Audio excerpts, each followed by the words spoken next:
Welcome to the Compliance 911 Show, a no-nonsense podcast discussing hot topics for today's busy compliance professional. It's everything you wanted to know about regulatory compliance, but we're afraid to ask. And now, here are your hosts, Dean Stockford of M&M Consulting and Len Suzio of Geodata Vision.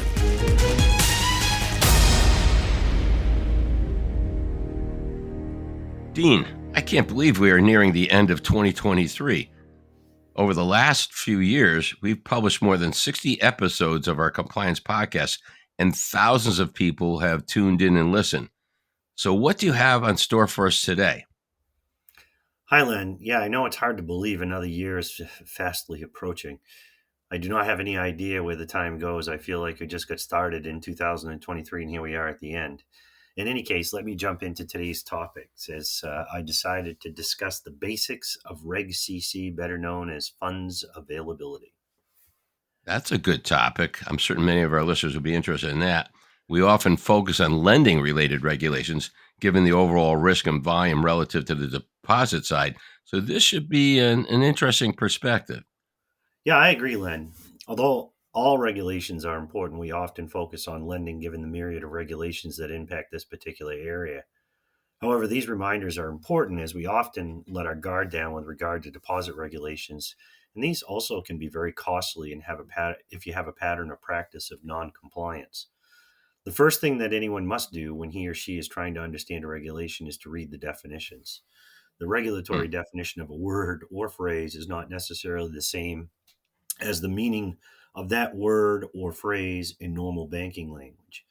And the same word or phrase may have different definitions in different regulations. For example, just because you know what the definition of, quote, business day is for one regulation, don't assume it's the same for the next regulation that you read. And we see this all the time, different definitions of business day throughout the myriad of the vast majority of letter regulations.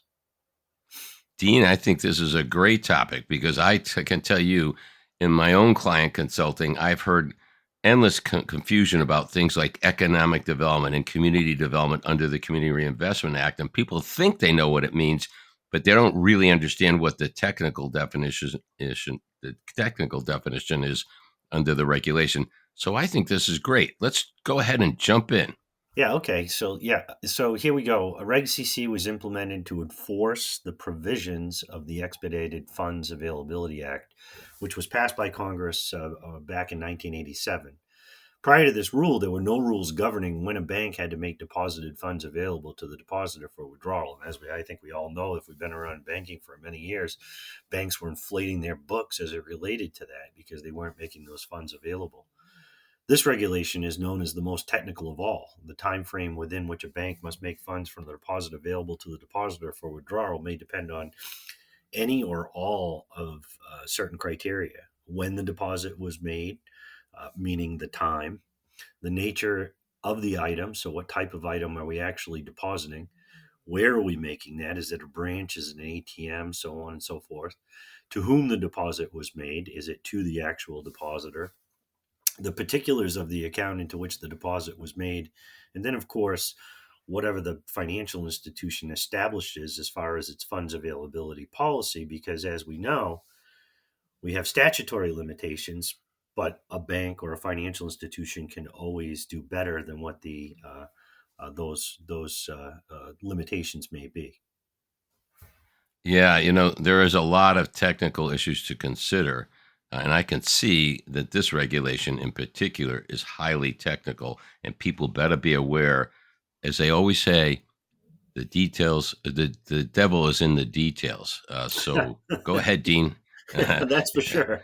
The devil is definitely in the details, especially on this one where it's so technical in nature. But now that I've laid out the criteria, let me dive into the very strict timing provisions for when funds must be made available based on the item presented. And again, as you heard me start out today, we talked about the fact that banks were holding deposits a lot longer to inflate their books. I like to say now we got to look at this from a different perspective. This also offers some safeguards for the financial institution as it relates to fraud, because we all know that check fraud is rampant, in other types of fraud, and it typically occurs through these types of complex transactions. So we need to consider all these other factors as well. Funds availability itself actually begins and starts with what we call a business day, or the business day concept. Generally, funds must be available for withdrawal not later than 9 a.m. or the time a bank's teller facilities, including ATMs, are available for a customer account withdrawals, whichever is later. Thus, if a bank does not have any ATMs and its branch facilities are available for customer transactions beginning at 10 a.m., then funds must be available for withdrawal by 10 a.m. And again, I think you get the idea. If the bank has 24-hour ATM service, funds must be available by 9 a.m. for the ATM withdrawals, and so on and so forth. So again, consistency, making sure that you establish a clear policy as it relates to what the limitations are, the locations of where you're accepting various deposits, and the means by how those are accepted obviously have to be taken into account. But there are, again, very strict timing limitations. So the following deposits must be made available on the first business day following the banking day of the deposit. Okay. In other words, next day availability. So obviously cash, next day availability, electronic payments, United States Treasury's checks, U.S. Postal Service money orders. Of course, we don't see a lot of those anymore, but they're still available. Cashier's certified or teller's checks, Federal Reserve Bank or Federal Home Loan Bank checks, state or local governmental checks. And then, of course, we can extend certain periods, but we have to at least make the first 200 of that deposited available the next day. And that's part of the provision. And we always used to call it the $100 rule. Now they've upped it to 200. So we have to, those deposits that contains checks other than those listed at above.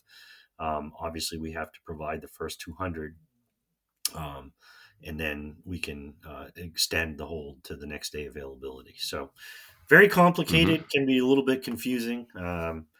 But those are the next day. I always say the next day availability thresholds. Well, Dean, I always knew that it was not easy to follow some of this stuff, and how strict the rules are with regard to making funds available. But are there any exceptions? Well, that's a great question. And yes, there are. I swear you read my mind most of the time. The answer is obviously yes. Exceptions, what they call exception holds, they're also known as safeguard holds. And this is where I was saying that, going beyond the intent of Congress with respect to Reg CC, it actually offers now some protections to the financial institution themselves as a way or as a means of mitigating risk. Reg CC was put in place initially to protect those consumers, because, again, the financial institutions were holding funds too long. But we found out that this has been more of a useful tool in managing fraud. So if a bank decides to hold funds beyond the maximum hold periods that I just spoke of, which is the next day availability, or what we call the normal availability, it must provide the customer with a written exception hold notice that includes certain criteria. And of course, there have to be certain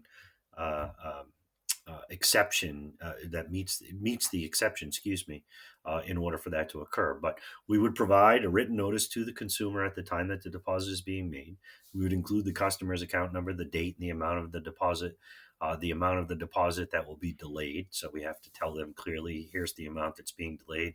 Here's the time period for which it will be released, the reason that we're invoking the particular exception. And then, of course, we have to tell them by business days when those funds will be available for withdrawal. Exception holds, unlike the case-by-case holds, must always specify a specific reason, and those are laid out within the regulation itself. A new account exception, that's something that, as long as we have a policy that specifies that we're going to exercise our rights on holds with respect to new accounts, we can do that up to 30 days. Large deposit exception, so that would be any item that's greater than the $5,000. They consider that a large item, so we can place additional hold periods on that. a redeposited check exception, a repeat overdraft exception, reasonable cause to doubt collectability exception, and then, of course, emergency conditions. So all of these things we can extend beyond the next day availability as long as we have this exception, as long as we've provided notice in writing, and as long as we told them the amount that we're holding and when that will be available to them to withdraw. Well, I'll tell you what, Dean, that's a pretty extensive list. And I always realized there were some exceptions, but I didn't realize how many different exceptions can be applied to deposited items. Obviously, this is a lot of very technical information delivered in a very short podcast. So do you have any parting comments for our audience? Yeah, please make sure you read and understand your Reg CC policy and, of course, what the regulation says itself as far as the statutory limitations. Although I covered a lot of material today, I did not cover everything related to this regulation. So, again, it's imperative, and I encourage folks to review the provisions and, of course, each situation. And good luck. Well, Dean, as always, you've delivered some great information to our audience, and I'm sure our audience appreciates you bringing this topic to the discussion table today. Well, thank you, Len, and this is Dean Stockford from M&M Consulting. And this is Len Suzio from GeoDataVision saying thank you for listening to today's topic, and please let us know of any additional topics you would like to hear in the future episodes. Thanks for listening to the Compliance 911 Show. If you like the podcast, be sure to subscribe so you don't miss an episode. While you're at it, please give us a like and review to help others find the show. As always, links are in the show notes, and you can always find us online at compliance911show.com. Follow M&M Consulting and GeoDataVision on LinkedIn for all the latest news and information on compliance hot topics.